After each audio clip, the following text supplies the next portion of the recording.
it's quite interesting, you know. So many of us will have an idea of, oh, I'm carrying this belief that I'm not worthy, or I'm afraid to be seen. But there'll be more that goes underneath that. So this is where going on a guided visualization or a meditation where I'm really slowing the brain waves down, especially if I'm working with crystal singing bowls and the tools like that that really slow the brain waves down, so I can place you or support you in an altered state where you've moved beyond the ego. You've moved beyond that space where, you know, that little monkey mind is there. And it's just your truth, your connection to your higher self. Welcome to the Empress Lioness, a sacred space where the spirit roars and the soul remembers everything. In each episode, we sit with visionaries, founders, creators, and healers. I'm your host, Karen Mitchell.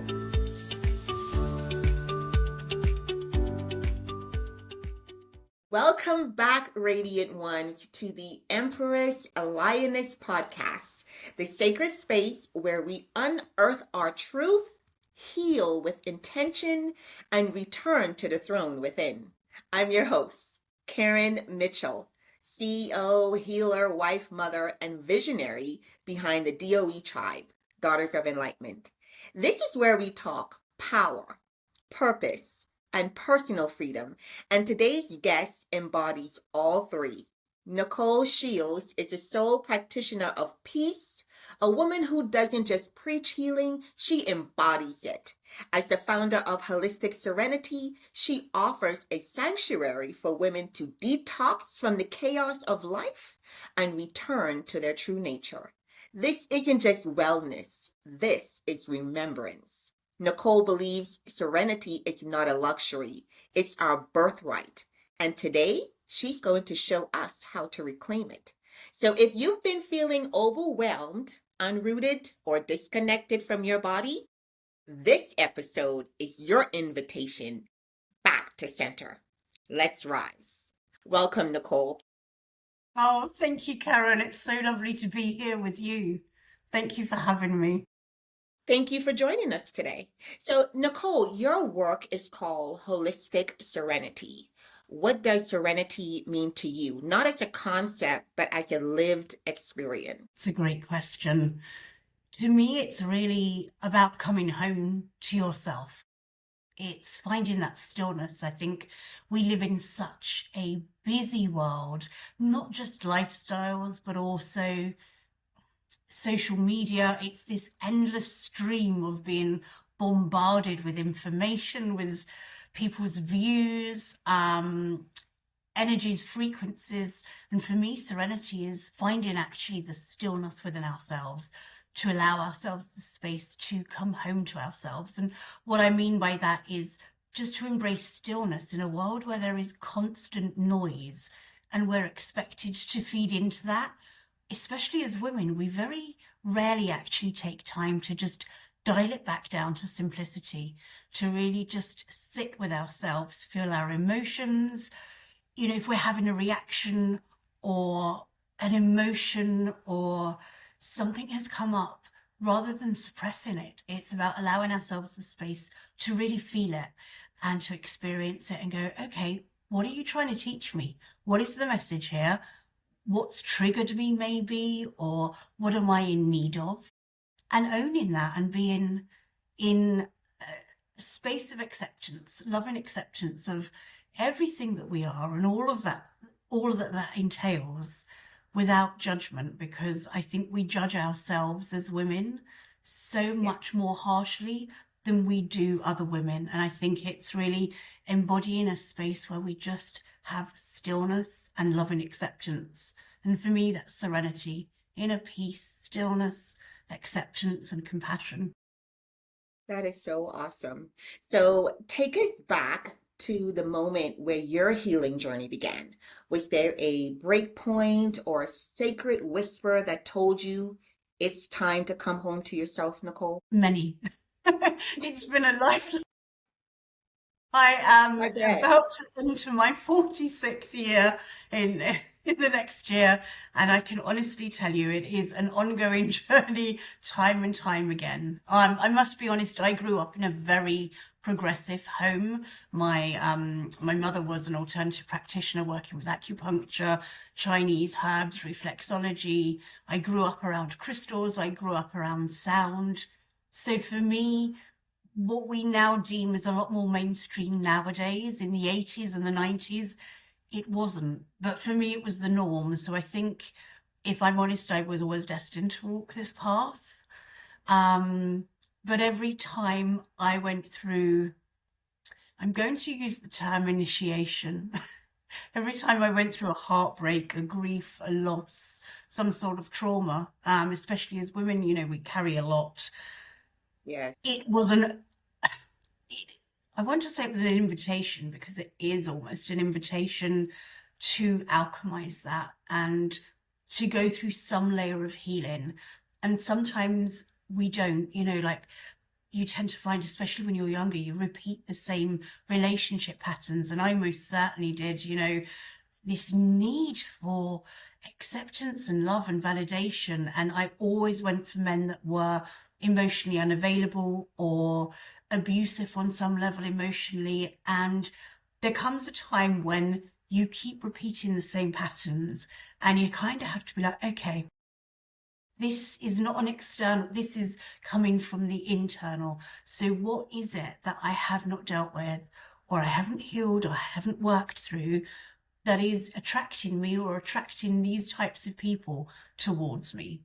So yeah, it's been an ongoing thing, and I think healing continues. I left my marriage 2 years ago, and we'd emigrated from England to Ibiza, and I then made the decision to leave the marriage. It wasn't a healthy or safe space for me, and that took a lot of courage, to be in your 40s and you think your life is going to look a certain way. And I was already very well established with my business and what I do, but even then I had to go on my healing journey. So a year ago, I left Ibiza and I went to a tiny, tiny little village high up in the mountains of Spain. And I was kind of led there by my guides. And I just surrendered to the process. I didn't know anybody. And I've gone on my own healing journey again. It's life. It won't ever stop. Well, no, you're absolutely right. And I found that doing this podcast, there are a lot of women that have went on those healing journeys. Me included. I just ended up in the jungles of Peru, and you're telling me that you ended up in the mountains of Spain? Oh, wow. Southern Spain. So was it like a small village of persons that practice this? And what is the name of it? So I'm in southern Spain, in a place called Almeria. But I'm in a tiny, tiny little hamlet up in the mountains. I didn't know anybody. I was living in Ibiza. I'd spent 4 years in Ibiza prior to that, so that was completely different. But I just got guided here, and I had to trust in the process. It was this bizarre unfolding of events, and I couldn't understand at the time, why am I here? I've come from a place that is so multicultural, that's so open to my work. I'm in the middle of nowhere, but actually I needed space and stillness and to be grounded. Ibiza is very vortex, high energy. Where I am is very, it's nurture, it's nature, it's surrounded by mountains, and there's a deep stillness. And now, a year later, I understand this is why I was brought here, to re-emerge, I suppose, to relearn, reclimatize from this huge life change, and just find some stillness with it, find the serenity within. No, I agree. I agree. And I really love that for you too, because it takes you to a place where you are outside of your comfort zone, and you have no other choice but to listen to the voices within that's been guiding you the whole time in order to get what it is that you need. That's beautiful. But I find that many women, they struggle with being in their bodies because of trauma, shame, or burnout. And what does true embodiment look like? And how can we begin to feel safe inside ourselves again? It's a great question. I would say it's not one thing rather than many things. And I think sometimes we look externally for very big, life-changing events or practices or rituals to create massive change. But actually, sometimes I think less is more, especially when we're talking about re-embodying ourselves, coming back from trauma, especially, as women, I work with womb healing. We carry 7 generations worth of trauma in our wombs from birth. So our Yes. mother, our grandmother, our great grandmother. So we're already carrying a lot within our DNA. And then, of course, the nature of the world we live in, I think, especially women of a certain age, it's rare to come across a woman who has not faced some sort of trauma that has deeply impacted her, whether from relationships, whether sexual. And we have a tendency to disassociate and to suppress. So I find there's a lot of different practices depending on where someone is on their journey and what they're open to as well. This may sound silly, but it's a simple breath work practices and meditation practices for maybe 5 minutes, 10 minutes. It doesn't need to be overcomplicated. This starts to allow a sense of spaciousness within our bodies, within not only the physical body, but the emotional as well.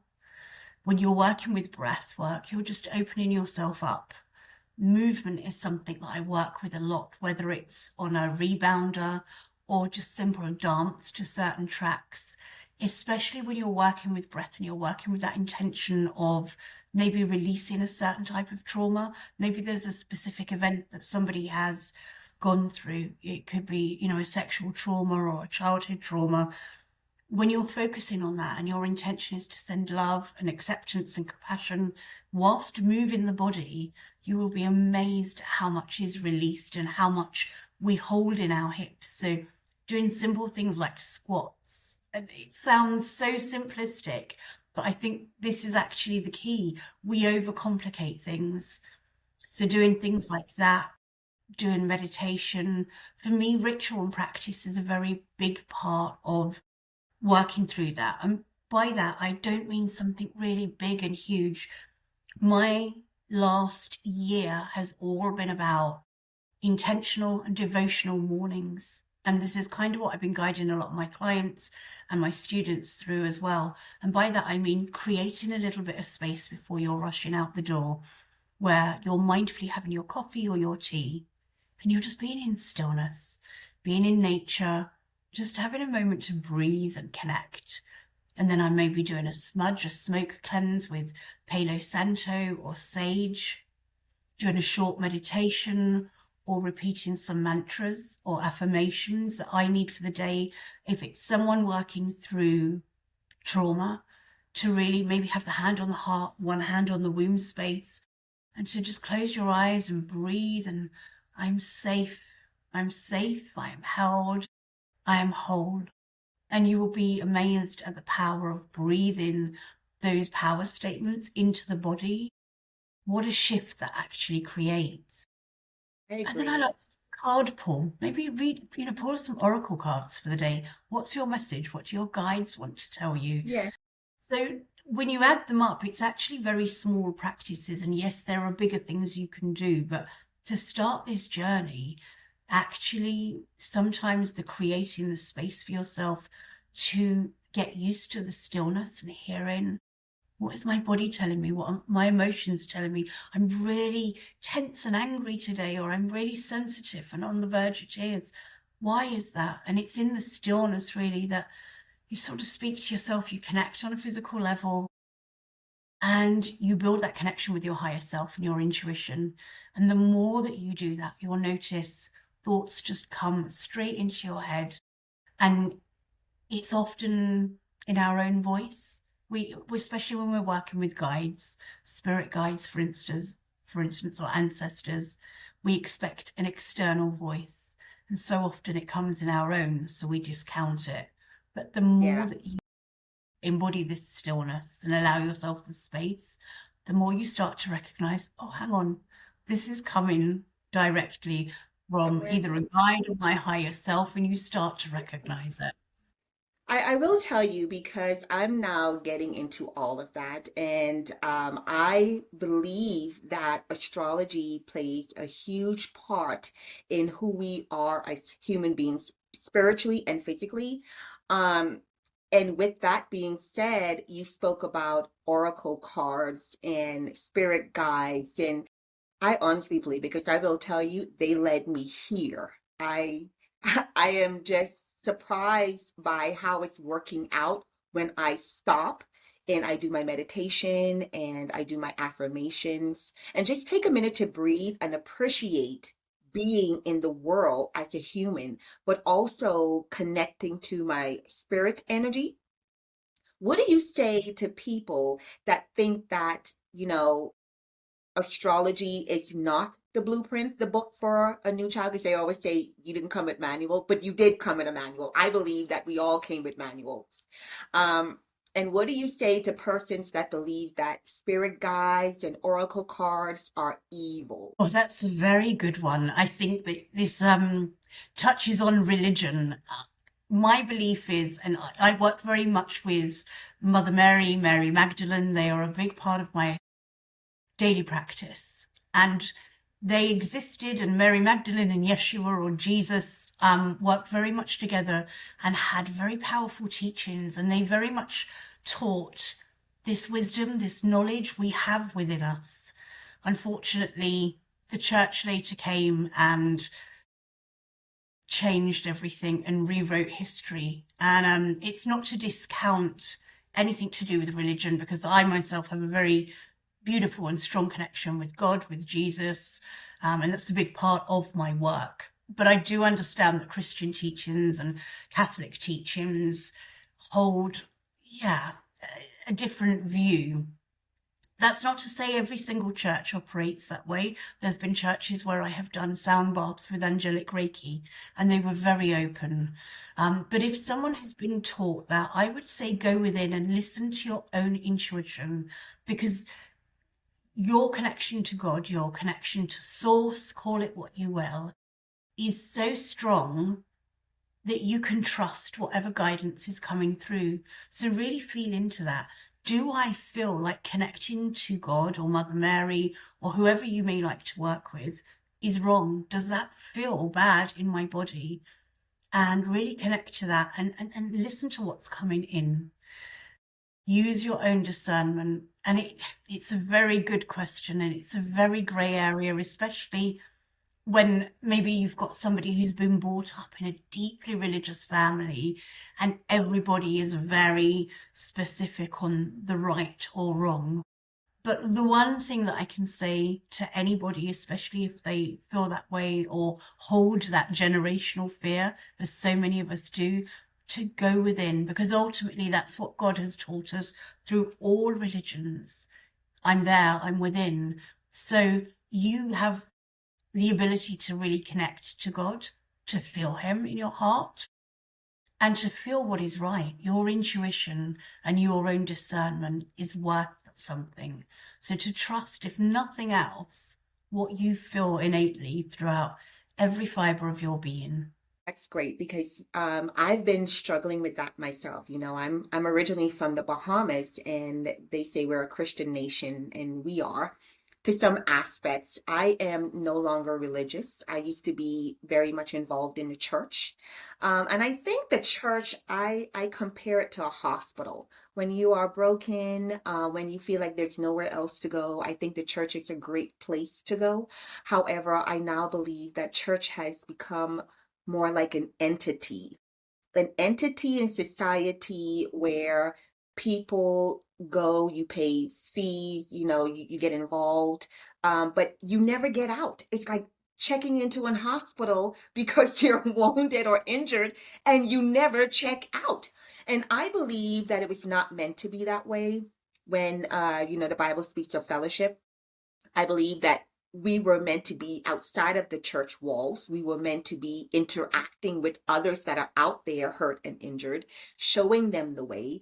So I think I'm more spiritual than religious, and I love that. And even though I went against the grain, for me, I did what you said. I listened to that voice on the inside of me, and I shut out the noise that was on the outside telling me that it's wrong, I shouldn't do it, because something on the inside of me just felt like this is the right way to go. Nothing over there made sense. Everything is coming together now that I've started this journey. So I know you do extremely powerful work around subconscious healing, and this is something that I am very much interested in. So, what are some of the silent stories women carry that block them from healing, and how can we rewrite these stories? What an amazing question. We really do and it's huge. My goodness, we could dedicate 20 episodes to this alone. I know. We really could. My belief, especially with the womb healing work that I do and the work that I do with Mary Magdalene, my understanding from having worked directly with her and sacred places, her and Yeshua, I always call Jesus Yeshua, they were the embodiment of the divine feminine and divine masculine. And they were really quite patriarchal in how they held teachings. And it was all about moving within. The answers were within. Mary Magdalene wrote Gospels. She taught alongside Yeshua. And all of this has been written out by the churches. She was a very fundamental part of the teachings that Yeshua led. I'm actually due to do a retreat in Egypt following some of the path that they journeyed together at certain sacred sites. But it kind of does start with Mary Magdalene, actually, because that's really where women were written out of religion. Not that I don't like to use religion, because that isn't really what Yeshua and Mary Magdalene practiced. It was oneness, it was divinity, it was unity. Unity consciousness and Christ consciousness was born out of their teachings, which really is, we are source and source is us, and we carry the divine codes within us. And women were really revered and treated as goddesses, especially in times of ancient Egypt. And when you look at old statues, the men were always a little bit behind, maybe with the arm around the back of the females, and the females, look at Goddess Isis, people like that really were prominent, and their teachings were prominent, and they have been reincarnated as different deities over the time. But where religion came in and wrote us women out, we then became the part, the supporting role, the support act, when in actual fact we weren't. Our wisdom was very much revered. Look at the red tents. So you go back to pre-Yeshua, pre-Jesus times, women would gather and we would all bleed at the same time because we were in cycle with the moon. So women would go out of the village for 4 or 5 days, and they would come together. They would read poetry, they would write, they would craft, they would create beautiful elixirs. It was because our intuition is so heightened during the time of our bleed. So all of these things have been written out. We worked with nature, we understood the cycles of the moon, we knew how to work with herbs. Then came the witch trials. So all of this knowledge that we held, this wisdom that we were revered for and embodied, older women as they got older were the wise women of the tribes, and they were really held in high esteem because they'd lived and they had this beautiful knowledge. You look at nowadays, older people generally are ignored and cast out of society. So you can see over time how things have really changed. We were told it's a man's world. We don't have the wisdom and the knowledge to rule the world, for want of a better phrase. We were told our knowledge of nature and how to work with the moon, how to work with homes, or with herbs, with all of these things, with elements, with intuition, with healing, that was considered witchcraft, and we would be burned for it. Our belief in source and that we worked with God, when we were part of God, that made us heretics, and we could be killed for that. So over all of these generations, this trauma that is deeply embedded in all of us, it's called quite often the witch wound, where we felt we have to be quiet. We have to hold that within. We can't speak about our knowledge because we'll be proclaimed as a witch. We can't talk about I am source because how can you be so egotistical? And then all of the things that make us feminine, our intuition, our emotions that actually allow us to tap into nature, but also the world around us. Our emotions are something that give us strength. They speak to us. They speak to our body and tell us what's going on. As the years have gone on, we've been taught that's your weakness. A woman goes into the workplace, her emotions make her weak. So all of this, so we shrink, and we've hidden our feminine essence. We've hidden our tears. We've swallowed them down to be ultra feminine. And when I mean embody the divine feminine, be sensual, and I don't mean sexual, I mean sensuality, just this, I feel soft and I'm in flow. This has almost been beaten out of us as the years have gone on, and it's a societal thing. It's not just men, because we're very much part of the process that's happened. But in that, women have then become very, very masculine in the workplace, in modern life. I mean, look at how much women do now, having children. They're working full time, they're coming home, they're cleaning, they're raising the children, and they're burnt out. I agree. They're burnt out. And I think we're taught to then ignore our emotions and hide who we are, taught to dye our grey hair, hide our emotions. Then comes menopause, and that's something to be ashamed of, when in actual fact, to my mind, this is the most empowering time of our lives, that we need to be standing up and going, I've gained all this wisdom, my body's changed, I've birthed children and ideas, businesses into the world, and I have something that is to share, something that is worth hearing. And it's slowly coming back, but unfortunately we carry all of these wounds very much deep within us. It's a lifelong job to start unpicking which stories are societal, are programmed, past life, generational. It's a big job. Yeah, it is. And I tell people all the time, take a look at Mother Nature. You know what I mean? Yeah. See the female species in the animal kingdom who is actually, it's always the males trying to impress the females. You know what I mean? Mm-hmm. It's like the lioness and the lion. Well, we Absolutely. know what her role is, and we know that he's the protector, but she goes out there and makes the hunt. She takes care of the babies. But we don't ever follow that. But I love what you're saying. It's so enlightening to meet other women that I can connect with and know that everything that I believe, someone else also knows that that is the truth as well. But I want to talk more and get into your retreats. I am Okay. definitely interested in that. So paint a picture for me how your retreats work, what's involved, what's the healing or the learning of it. Walk us through it. Question. I don't tend to do so many relaxing retreats. They are relaxing, but there's deep work that goes in, because I love to work in sacred sites. So, for instance, the upcoming retreat in April in Egypt, we're going to a lot of sacred places and spaces, where we've got private viewings in the morning. It's very much all about luxury, because I believe we deserve the beautiful, finer things in life. So we've got Yes. five-star hotels and luxury boats, but we've also got private viewings in the morning in special temples, the Great Pyramid. I take people to spaces that I feel I describe as living portals. And when I say that, I mean they hold so much energy. Maybe there's been a lot of prayer or rituals and practice that have gone on in them. Some of them, especially for Egypt, for instance, they are chambers of healing.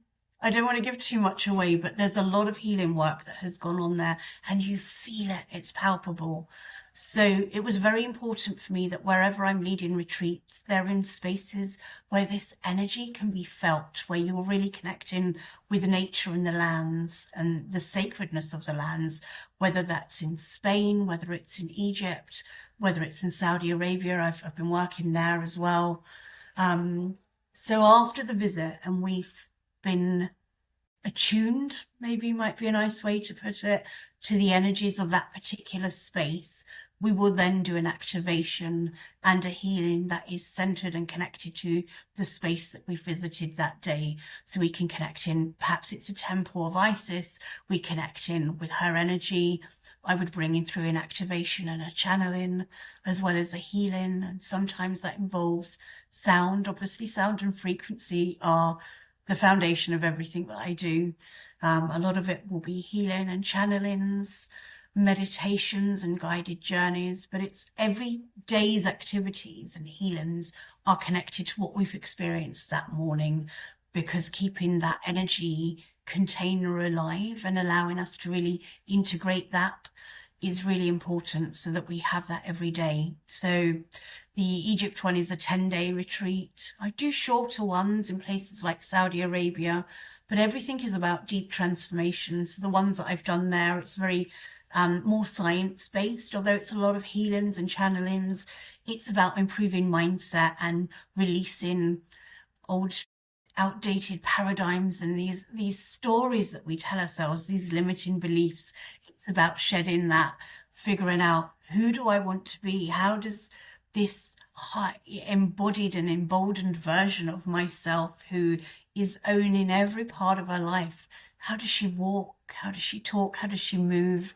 It's identifying what you need to release, what you want to call in, and how to do that. So I use techniques like NLP timelines, healings, activations, sound baths, Reiki sessions, a lot of different things. So I want to know, what's the difference between managing those symptoms and actually healing? Because we do First of that all, so well in society, right? We can manage it so well, but we don't go through the actual process of getting that healing done or down pat. So what's the difference? How can we tell? the first thing is actual identification, because it's quite interesting, you know. So many of us will have an idea of, oh, I'm carrying this belief that I'm not worthy, or I'm afraid to be seen. But there'll be more that goes underneath that. So this is where going on a guided visualization or a meditation, where I'm really slowing the brain waves down, especially if I'm working with crystal singing bowls and the tools like that, that really slow the brain waves down, so I can place you or support you in an altered state where you've moved beyond the ego. You've moved beyond that space where, you know, that little monkey mind is there. And it's just your truth, your connection to your higher self. And when you're in that space, you can identify, okay, there's a memory coming up. Okay, this incident that happened when I was 10, or something my mother said in passing when I was 12, that somehow I've taken in and embodied. For me, for instance, a great example, my mum would always say to me, I'm too sensitive. And I really carried that for many years, until, you know, maybe the last 10 years, it dawned on me, oh no, actually my sensitivity is my superpower. You I have to like go that. through this process of understanding that. So the first thing is the recognition and the understanding, where did this come from? How is it holding me back? And once you're clear on that, and this we do through a guided visualization, sometimes it's through a mixture of tools with Reiki combined, as well as a visualization, a little bit of NLP, where we're rewiring the mindset. And you'll then, maybe there's specific instances where something happened to anchor this into the body. So we then go to that timeline where that happened, and you're then in a safe space. You're Karen now, you know, as you are, but you're nurturing young Karen, where someone said or did something to her that she's held for all of these years. And you, as now Karen, are holding her, and you're telling her she's safe. It's safe to let that go, that belief, it's not needed. You'll be amazed at how powerful doing something like this in a guided room, in a guided setting, can be, where you're then letting that go. And we use different ritual and methods to really let that go with love, with compassion. And then you start focusing on, okay, what do I want to call in? How do I want to transmute that? How does Karen now look and feel that she's let this limiting belief go? She knows it no longer serves her, it doesn't define her. How do her relationships look now she has a reinforced positive belief? How does she hold herself? How does she walk? How does she move in the world? And with NLP and different techniques where you're seeing this, and I take you through visualizations where you see your life on almost like a big movie screen, and you step into that, you feel the emotions, you smell what's around you. It's a very vivid, an alive process. I think that's probably the best way I can process it. And then we take you forward in time. So now what does Karen look like 5 years in the future, 10 years in the future? Okay, and it's a whole process. It's not a quick 1 hour. This is why these retreats have to be done over 5 to 10 days, because we're not dealing with little things. We're really going into the depth of these limiting beliefs that we hold on to, and that cause us a lot of pain in life. Yeah. And you know what? it's like it's the healing journey. I think that's why they call it that, because I feel like you never actually end that journey, because as long as we're living, we're going to continuously go through that journey of healing. It's just learning how to deal with it a lot better, a lot smarter than we previously dealt with that. So, what is one myth about healing you wish every woman would unlearn? That it's a quick process. People seem to think I've gone to a few sound baths, or, I mean, plant medicine in Ibiza was obviously a very big thing. It wasn't for me, it's not my journey, but you would have people that would just do endless ayahuasca journeys. And at some point, not only is it an ongoing journey, but at some point, if you're doing the same practices over and over again and nothing is shifting, you have to start to think about, what am I not integrating? What am I not listening to? What am I not really accepting and letting go? Um, the healing journey, you hit it on the head. I don't think it ever ends, because life happens. And also, I've certainly noticed this with myself this last 2 years specifically. Um, when you work on something, a deep-rooted trauma, the body's like, great, you've just peeled back one layer of the onion, so I can now get to what was feeding that issue underneath. So then another thing comes up, and another thing, and it's allowing it. Some people say, oh, I've done so much work. Why am I so emotional this week? But you've allowed yourself the space to start releasing. And a lot of the trauma and the pain that we hold on to is not our own. We do carry our mothers, our grandmothers, our great grandmothers. We also carry, especially as women, the stories that we were told growing up. And don't forget, we live in a very different world now than our mothers did. We're traveled, we move around the world, we mix with different cultures. The times have changed hugely. A woman's role has changed. And so we're still holding all of these outdated paradigms and stories and beliefs that are held within the body. And that needs to come up, and that we need to allow time for that. It's great, because I know when I start talking about my healing journey, people notice a change in me. And I think that change came because I was intentional about my healing. I've done ayahuasca, and while I was doing ayahuasca, I found other persons there that also had done ayahuasca more than once. But they weren't actually getting what they needed from there, because when you go to a place like ayahuasca and you're closed, you're not going to get what you need. You have to be open. You have to learn how to expect the unexpected. And I think for a lot of people, we're afraid to completely be vulnerable, because that's what it's going to take. Um, or we just we're afraid of the unknown. We're afraid of what to expect. Um, so for me, I just open it up. I traveled so far. I really wanted to heal. And I figured this was a great way for me to start. But Nicole, your story just inspired me so much. And I hope it does for my listeners too, because we grow up with people telling us who we are, not knowing who we are ourselves.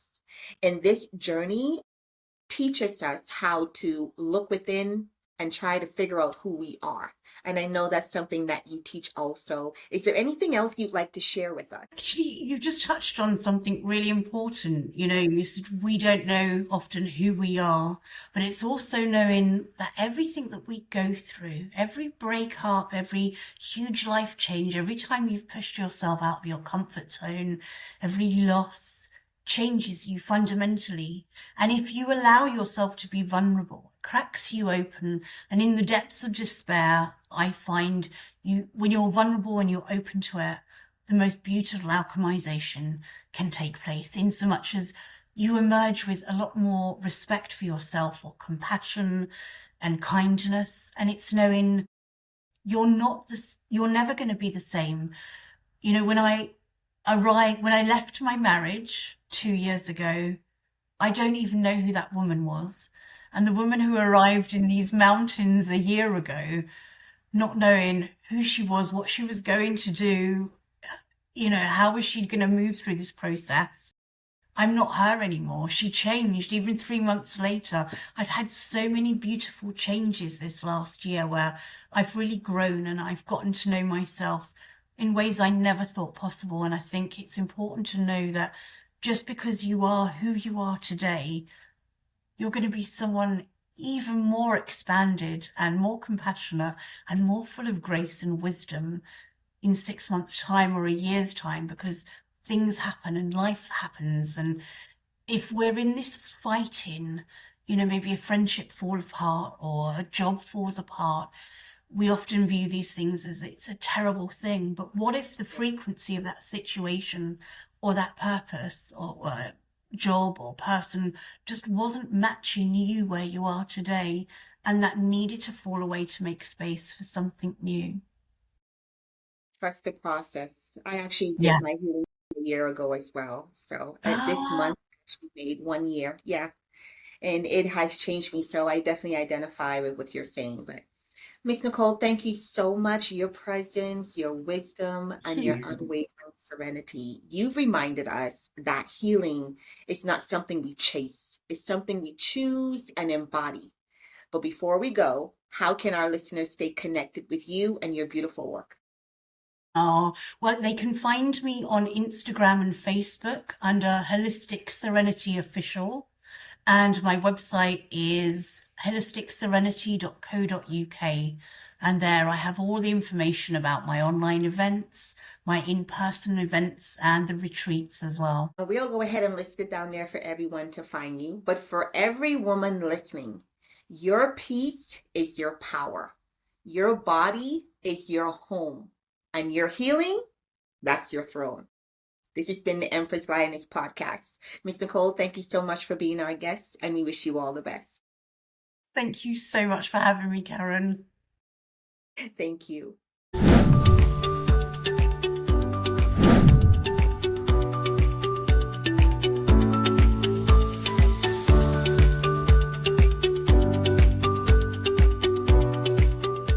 I'm your host, Karen Mitchell.